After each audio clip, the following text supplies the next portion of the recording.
There's no doubt throughout the course of his career in harness racing, Gary Hargraves has been a journeyman. He's rubbed shoulders with some of the best in the business. I caught up with Gary to discuss his career. Well, Gary, it's good to catch up with you. It's been a very interesting journey you've had in harness racing. It all commenced with your dad, Ernie. That's correct, yes. I originally worked for him when I left school, probably 14 or 15. He said, "You're not going to get enough experience here, so I'll send you to New Zealand." And they used to send me over on 3-month stints. Trainers like Felix Newfield and Gordon Middleton, where he was a master with 2-year-olds. So, you know, you learn a lot, sort of gating young horses up, getting young horses going. And then I'd come back home and do a little bit of work at home, and then they'd send me back over. So that was the start of it all. What a wonderful introduction into harness racing, learning the trade under some of the astute New Zealanders. Yeah, well, them days they were very good trainers. I just don't think the horsemanship's there today. There's still a lot of good trainers and horsemen about, but them days you had to do your apprenticeship and do it right. So I think them days were the days. Was Dad full-time into harness racing, or did he have other employment as well? No, I was always full-time.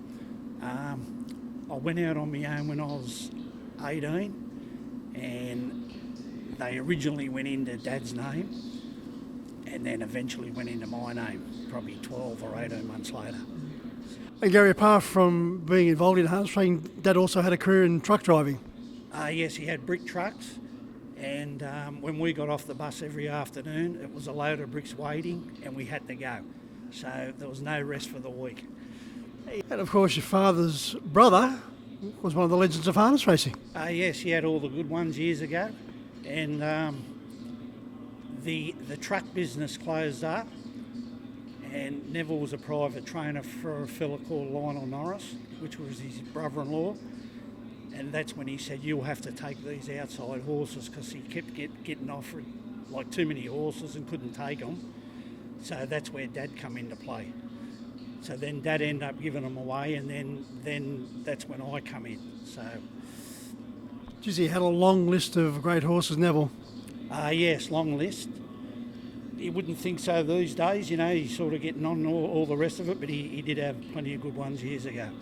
They used to send the team down to Victoria, and you linked up with a gentleman by the name of Ron Peace, once again, one of the true legends of the sport.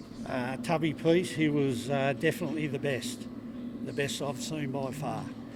What would be one of the most important lessons you learnt while being associated with Roddy Peace? How to make them feel like a horse before you put a bit of gear on them. His horses would just looked unbelievable. At 38 years of age, you decided to walk away from the sport. Why?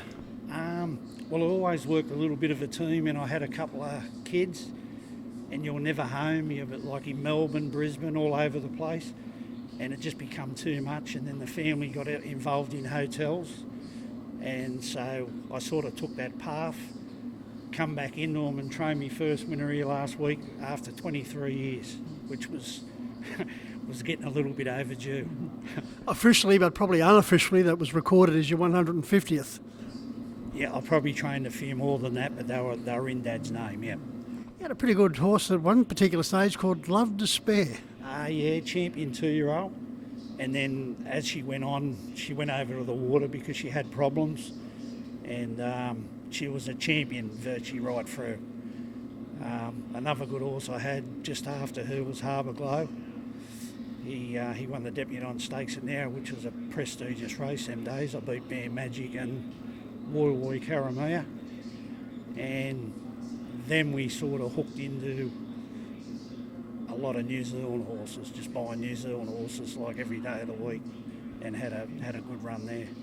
And you were involved with another Kiwi with those Kiwi horses, Martin Herbert. Yeah, Martin used to go over and he used to do all the trial and that. I'll be back here working the horses, so one would stay and one would go, and then we'd sort of sift through them when he got back and sort the best ones out. Then the rest of them we'd on sell. So yeah, it was a good little go for a couple of years. You've worked with some big names in harness racing when you decided to come back into the sport. Anthony Butt, and then Tim Butt, and then you had some time with Jared Orchard as well. Yeah, well, Anthony, I was there when he had Wolf Stride, Elite Stride lineup. Dr. Susan was there. Then I went down and done a couple of weeks with Timmy, and then I went over to Jared Alchins, and Jared's all young, yearlings, 2-year-olds. So 2 different types of trainers, but both very good in their own right, you know what I mean? What about Anthony and Tim? Much difference in their training methods or very similar? No, they both train different. Anthony worked for Derek Jones for most of his career over there. He worked them like Derek. He used to work them, but used to get results. Tim worked them a little bit Americanised, and, he had his results as well. When David Aiken decided to make the move from Bankstown to Victoria, you managed to secure his boxes. Yes, I was there for a couple of years. I had a good run. I had horses like Vivanda, she won 6 or 7 straight. Clifton Trooper, Tough Delivery, Our Transport, Our Forest Breeze. Yeah, a lot of winners, yep. Gary, you would have seen a huge difference in the landscape as far as the Bankstown track is concerned from those hectic and busy days to what we have now. Oh yeah, well it was harder to win at Bankstown sometimes than what it was at Harold Park, but as time's gone on, I suppose everything's, nothing's forever, and it's a shame that it's ended up that way, Gary, you decided to stick to the training side of the business. You never decided to go into the driving? No, I'd done all the groundwork and used to drive in trials mostly at Liverpool and used to get round pretty good, but it just wasn't for me. I like the training side of it. Just a small team these days. You're looking to expand? Yes. Yeah, always looking for a nice horse.